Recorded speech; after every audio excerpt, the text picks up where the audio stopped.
Namaskar, good morning, and welcome to my YouTube channel, Back from the Jaws of Danger. आज जो story मैं डाल रहा हूँ वो हमारे दो कुक्स थे, गंगा और कालीपदो। उनकी स्टोरी है और अद्भुत और ख़तरनाक स्टोरीज हैं इन लोगों की। दोनों उड़िया कुक थे, जैसे मैंने आपको शायद पुरानी वाली कुछ स्टोरीज में बताया था, और फादर के साथ सालों साल अलग अलग कैंपों में रहे थे। ज़बरदस्त खाना बनाते थे, इसीलिए मेरे फादर उनको हमेशा उनकी कदर करते थे। और कदर भी करना चाहिए। अगर आपकी काबिलियत है किसी चीज़ में तो उसकी कदर होनी चाहिए। बहरहाल आज मैं पहली, अगर बहुत लंबी हो जाएगी तो बाद में इसको एक सीरीज टाइप का करके बनाएंगे, क्योंकि उनके साथ कई हादसे हुए जंगलों में। दिमाग के बड़े तेज थे और हिसाब किताब में भी गोलमाल बहुत करते थे। इसी वजह से फादर ने उनको काफ़ी डांटा भी, और उनका ट्रांसफ़र कैंप से हटा के वो, हालांकि वो खाना बहुत अच्छा बनाते थे, बट वो उनको सज़ा देने के लिए उनको जो है साइट पे भेज दिया जाता था जहाँ काम चलता था। और साइट पे जल्दी कोई जाना नहीं चाहता सिवाय उनके, क्योंकि खतरे बहुत हैं वहाँ कैंप्स के टेंट कब बहुत कम होते हैं, 4-5 टेंट होते हैं। एक जो है सिक्योरिटी वाला रहता है, बाकी सामान काफ़ी रहता है, और घने जंगलों में इस तरह की साइट्स होती थी। तो ऐसे ही ये गंगा और कालीपदो जो है, इन लोगों को जो हमारे यहाँ के कैंप की जो गाड़ियाँ शहरों में जाती थी सामान का खरीदारी के लिए, पेट्रोल लाना हो, डीजल लाना हो, अनाज चढ़ाना हो, घी लाना हो, तेल लाना हो, ये सब चीज़ें, सब्जियाँ लाना हो, तो ये लोग बगल के शहर में जाया करते थे। तो ये एमपी की बात मैं पहले वाली बता रहा हूँ आपको, कि दोनों को भेजा गया था। और शाम के टाइम पे, जैसे मैंने पहले भी वीडियो में डाला है, कि जितने भी ऑफिसर्स थे ये लोग जो है आके मेरे फादर के घर पे आके सब ब्रिज खेलते थे, जो कार्ड का गेम होता है ब्रिज। क्या करें, कैंप की लाइफ ऐसी स्ट्रेस वाली होती है कि दिन भर काम करते रहिए, फिर वो जंगल की लाइफ। जो बड़े कैंप होते थे उसमें तो जनरेटर टाइप का लग जाता था, लकड़ी के पोल भी लग जाते थे और बिजली रहती थी। अदरवाइज तो फिर आपको पेट्रोमैक्स या फिर लैंटर्न के ऊपर रहना है, ठीक है। तो वैसे ही एक दिन ये लोग किचन पे काम कर रहे थे, ये कैंप की बात बता रहे थे, तो इन्होंने पिताजी को जाके जल्दी से बताया कि साहब, ये दिन की बात बता रहा हूँ आपको मैं, कि साहब हम लोग किचन में काम कर रहे थे, और हमारा जो फादर का जो हट क्या बोलिए, बड़ा हट था। तो उसमें पीछे आंगन भी बहुत लंबा होता था, और जिसमें फादर जो है पोल्ट्री वोल्ट्री रखते थे। उसके बाद एक बैम्बू का बड़ा सा बाड़ा होता था 6-7 फीट का, जानवरों से बचने के लिए, और पीछे से तो जंगल ही चालू हो जाता था। तो ऐसे ही एक जंगल में वो आया दौड़ के, और पिताजी को बोला कि साहब वो देखिए बाघ आके बैठ गया है आराम से और अपने घर की तरफ ताक रहा है। तो फादर गए किचन से, उन्होंने भी खिड़की से झांका तो देखा एक बड़ा सा लेपर्ड आराम से बैठ के रिलैक्स्ड, और हमारे घर की खिड़की की तरफ ताक रहा है। वैसे कोई फिक्र ही ना हो कि यहाँ इतनी बस्ती बस गई है। और वो आया था अपने फिराक में, क्योंकि भाई हमारे यहाँ घर में भी कुत्ते थे, कैंप के कई स्टाफ थे उनके पास भी कुत्ते थे, तो वो शायद उन्हीं के चक्कर में आता था। कुछ स्टाफ वालों ने बकरियां भी पाल रखी थी दूध के चक्कर में, उसके चक्कर में भी आता होगा। गाय भी पाली हुई थी तो उनकी बच्चिया के चक्कर में भी आता होगा। तो फादर ने बोला कि उसको बैठने दो रिलैक्स करके, ये उसी की जगह है, हम उसकी जगह पे आ गए हैं, और ये नुकसान खाली तभी करेगा जब कुत्ता उत्ता देखेगा, अंदर जाएगा। ये ताक में आया है, ये प्लान कर रहा है कि कुत्ते कितने बजे तक निकलते हैं। देखिए उनकी सोच कैसी थी, और हम कहाँ इनको दबोच सकते हैं। और वो आके अक्सर अगल बगल ऐसे घूमते हुए देखते हुए जाएगा मकान की तरफ, और फिर आगे निकल जाएगा, और कभी भी किसी इंसान के ऊपर ना गुर्राया ना लपका, क्योंकि उसको शायद जंगल में ही खाना अच्छा मिल जाता होगा, नहीं तो इर्द गिर्द, और अगल बगल 2-3 गांव भी थे तो वहाँ से भी शिकार पकड़ता होगा, और वही उसका एरिया होगा जहाँ पर था। जिस कैंप की मैं बात कर रहा हूँ उसमें तब तक तो कोई टाइगर नहीं देखा गया था। लेपर्ड देखे गए थे एक, तो ये तो रोज ही दिखता था। जब शिफ्ट जाती थी सुबह के टाइम पे या शाम के टाइम पे ऊपर से आती थी, तो उनको जानवर दिखते थे, उसमें लेपर्ड्स भी दिखते थे, भालू भी दिखते थे। तो ये तो नॉर्मल जंगल की लाइफ होती है। जो लोग जंगलों के इर्द गिर्द रहते हैं, ये इस तरह की साइटिंग बहुत बहुत ही आम हो जाती है। तो ये शहर भेजे जाते थे। इसमें इन्होंने एक बार बहुत कस के गोलमाल किया हिसाब में, जो फादर, और हिसाब फादर को तब ला के देते थे तब ये जब मेरे फादर ब्रिज में शाम को एकदम बिजी हो जाते थे। सब ऑफिसर्स भी बैठे रहते थे कि साहब ये सामान का हिसाब है, तो फादर क्या कहते हैं कि ठीक है जाओ टेबल में अंदर रख दो, बाद में देख लेंगे। और कभी नज़र भी नहीं डाली कि उसमें गोल गोल हुआ। और फिर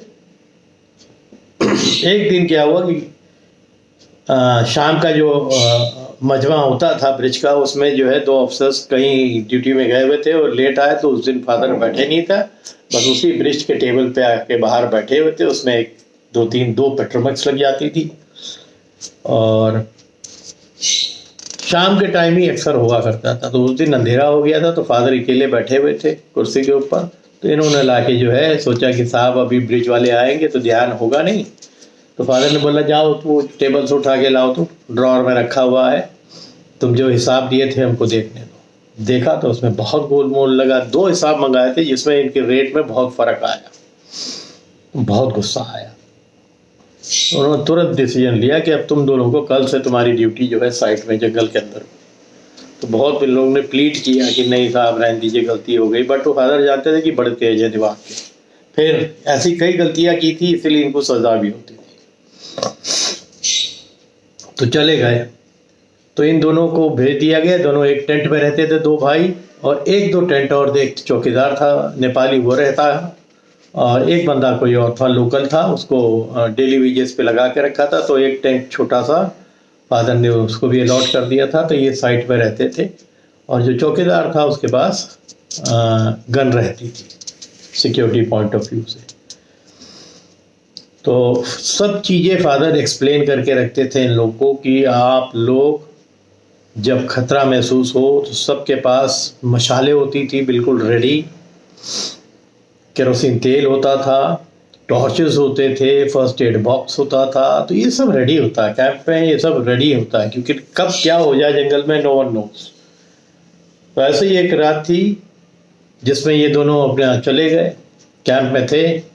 और उस दिन जो नेपाली था वो बगल के गांव में गया था, वो अपने कुछ सामान अमान लेने के लिए। तो इन लोगों को बोला था हम थोड़ी देर में लौट के आ जाएंगे। और शाम का वक्त था, बहुत ज़्यादा अंधेरा भी नहीं हुआ था, बस ये समझिए कि बस आधा पौन घंटे के बाद अंधेरा हो जाता, ऐसा 6:30 5:30 6:45 का।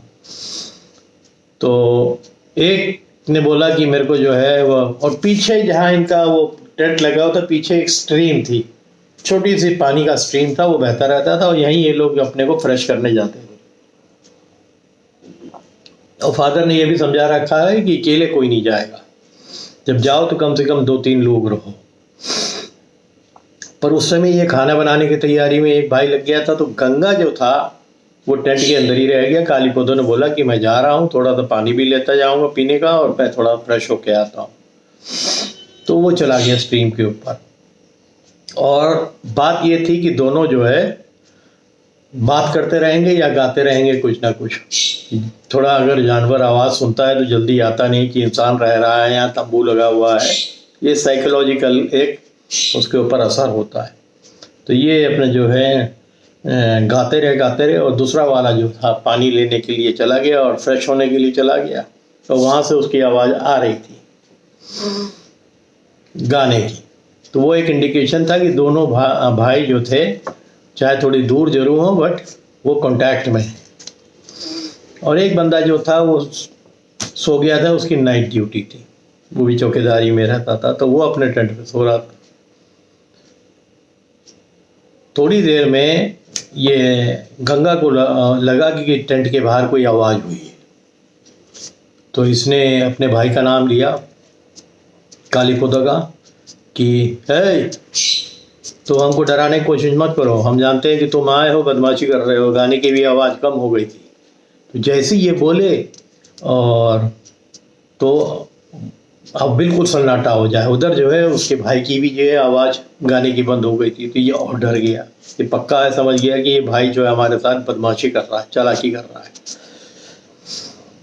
और हुआ क्या था कि टेंट से थोड़ी दूर पे खोजबीन करने के लिए एक लेपर्ड आ गया था। इन दोनों भाइयों को शायद मालूम नहीं था, या जो बाहर था उसने उस लेपर्ड को टेंट की तरफ आते देख लिया था, तो उसकी गाने की जो आवाज़ थी वो काय को निकलेगी, मारे डर के। वो धीरे धीरे जो है आउट ऑफ क्यूरोसिटी वो लेपर्ड जो है टेंट की तरफ आने लगा, और ये अपना थोड़ा सा गाने में मस्त था, बट फिर डर भी लग रहा था, क्योंकि ये लग रहा था कि दूसरी जो गाने की आवाज़ है वो क्यों नहीं आ रही। तो बार बार ये कह रहा था कि है हमको डराने की कोशिश मत करो, हम जानते तुमने गाना बंद कर दिया, तुम आ गए हो। फिर उसने बोला कि ऐसे काम नहीं बनेगा, एक बार टेंट का फ्लैप खोल के देखते हैं। इसने हल्का सा फ्लैप खोला तो देखा बिल्कुल सामने करीब 50-60 फीट दूर एक लेपर्ड नीचे रिलैक्स होके बैठा हुआ है और इनकी तरफ देख रहा है, टेंट की तरफ, आउट ऑफ क्यूरोसिटी। तो लेपर्ड को इंसान के लिए नहीं आया था, उसकी क्यूरोसिटी थी कि जहाँ ये तंबू लगे हैं जरूर कोई ना कोई कुत्ता उत्ता ये लोग, क्योंकि कैंपों में अक्सर कुत्तों की आवाज़ इनको आती रहती थी भौंकने की। बट यहाँ कोई भौंक तो नहीं रहा था, बट वो खाली एक इंस्पेक्शन करने आया था, क्योंकि वो जंगल एरिया था। इसने जब देखा, इसने फ्लैप बंद कर दिया, तो जल्दी जल्दी तैयारी में कि मशाल लिया, मशाल को डाला जल्दी से, जो केरोसिन तेल है उसमें भिगोया। और आदमी जब नर्वस होता है ना, वो क्या गलती कर सकता है, उसकी ये एक्सट्रीम एग्जाम्पल है। तो वो जो केरोसिन तेल छिड़क रहा था ना, वो जो कुर्ता पहना हुआ था, धोती नीचे पहनता था, कुर्ता पहना हुआ था थोड़ा लंबा वाला, उसमें भी छींटे आ गई। बट ये क्योंकि उसका ध्यान खाली बाहर की तरफ था कि कहीं ऐसा ना हो जानवर टेंट के पास आ जाए। और साहब ने बोला है कि जब जानवर कोई भी आए, चाहे हाथी हो, शेर हो, लेपर्ड हो, आप मशाल डालेंगे तो वो भाग जाएगा। और ये होता भी, आग देख के कोई भी जानवर है बहुत जल्दी भागता है, डरता है। आप हल्ला करते हुए बाहर निकलेंगे तो और तेज भाग जाएगा। तो इन्होंने जला दी, और जैसे ही जलाई इसने मशाल, इसके कुर्ते में भी आग लग गई। कुर्ते में आग लग गई तो काय का टाइगर और काय का लेपर्ड का डर, ये तो बस अपने ऊपर आग देख के टेंट का फ्लैप खोल के बाहर आके जमीन पे लोट मारने लगा उसको बुझाने के लिए। और लेपर्ड ने शायद ये सीन देखा, वो वहां से रफू चक्कर हो गया। मतलब हाथ में मशाल थी, और मशाल के अलावा उसके कुर्ते में आग लगी हुई थी। तो फिर इसको काय को जब जान पे बनती है तो आदमी क्या कर सकता है, डर भर सब खत्म हो जाता है। तो पहले तो ये था कि तंबू के अंदर रहेंगे तो वहां आग लग जाएगी, खाने पीने की चीजें, बाहर आ गया वो, और मशाल हाथ में लिए वाह करते हुए आया, बट गिर गया और फिर लोट लगने लगे। तब तक वो जलना चालू हो गया था। तब तक जो उसका भाई था उसने आवाज़ सुन ली, वहाँ से भागा जल्दी से, और इसका जो कुर्ता था वो सब निकाल के लगा और पूछा कि क्या बात हुई थी। तो उसने बताया कि ऐसा ऐसा हुआ था, लेपर्ड यहाँ बैठा हुआ था, और मैंने जैसे ही मशाल जलाई तो मेरे कपड़े पे भी आग लग गई, तो मैं ये बाहर आके बैठा हुआ यहाँ पर, जैसे लोट लगा रहा था और जल गया था काफ़ी जगह। तो उसके भाई ने कुर्ता उड़ता, गनीमत ये थी कि धोती में आग लगी थी, धोती में आग लग जाती तो धोती भी खोलनी पड़ती और आपका कुर्ता भी खोलना पड़ता, और दयनीय हालत थी। बट वो भाई तब तक रिस्पॉन्ड करके आ गया वहाँ से, आवाज़ सुन के कि जब ये लोट लगा रहा था, और हा हा वाह करके कर रहा, आवाज़ आ रही थी उसको, क्योंकि वो जल भी रहा था। तो फिर बहरहाल जो दूसरा सो रहा था वो भी उठ के आ गया, जल्दी से जो है ये क्या करे, बट वहाँ किट रहता था तो उस समय उस ज़माने में जो बर्नॉल होता था वो सब लगाया, काफ़ी बुरी तरह ये सीने पे भी चला था, हाथ पे भी चला था। तो तब थोड़ी देर में वो बहादुर भी आ गया, बट जिसके पास गन होती थी, और सब ये किस्सा बताया गया कि भाई ये हुआ है और ये अभी अभी बचे हैं, इनको कैसे करा जाए। तो फिर एक अब यही है कि जंगल से वो करीब जो कैंप पड़ता था 2.5-3 किलोमीटर दूर पड़ता था जहाँ से था। तो फिर भी हिम्मत करके वो बहादुर ने बोला कि मैं गन लेके जा रहा हूँ और लोगों को लेके आता हूँ। फर्स्ट एड का तो उनके पास था, तो बर्नॉल लगा दिया था। फिर ये तय हुआ कि नहीं, उनको साथ में ही लेते जाओ। तो फिर वो साथ में ही बहादुर के साथ कैंप गए। कैंप में फिर उनको देखा गया, उसी समय जीप में लादा गया और जो भी बगल का टाउन था वहाँ ले गए इलाज के लिए, जहाँ वो 3-4 दिन रहे। और मेरे ख्याल घबराहट की वजह से ना वो बोलना वोलना भी उसका बहुत वो अजीब सा हो गया था। इस तरह के सीन जंगल में अगर कोई जो जानता है और सामना करता है उसी को खाली मालूम होता है कि कितना खतरनाक सीन होता है। तो ये एक छोटी सी स्टोरी इन 2 भाइयों की थी जिसमें लेपर्ड को फेस किया था और घबराहट में इसने अपने आप पे आग लगा लिया था। और फिर जब अपने पे बनाती है तो फिर आदमी ना लेपर्ड देखता है ना टाइगर देखता है। वो आया बाहर और मशाल भी हाथ में थी, वो लौटने लगा तो काहे के लिए टाइगर और लेपर्ड ठहरेगा वहाँ पर, भागा होगा वहाँ से अपनी जान बचा के। तो इसी तरह की इनकी और भी स्टोरीज हैं। एक तो लालच कितनी बुरी चीज़ है उसके ऊपर स्टोरी है। ठीक है, तो ये छोटी सी स्टोरी है, उम्मीद करता हूँ कि आपको पसंद आएगी। अगर पसंद आएगी तो उसको ज़रूर शेयर करिए। जब शेयर करेंगे तो बहुत से लोग उसको देखेंगे और इस तरह की और स्टोरीज़ हैं जो एंजॉय भी करेंगे। होपफुली आप लोग सब हेल्दी होंगे और तगड़े से होंगे। Thank you.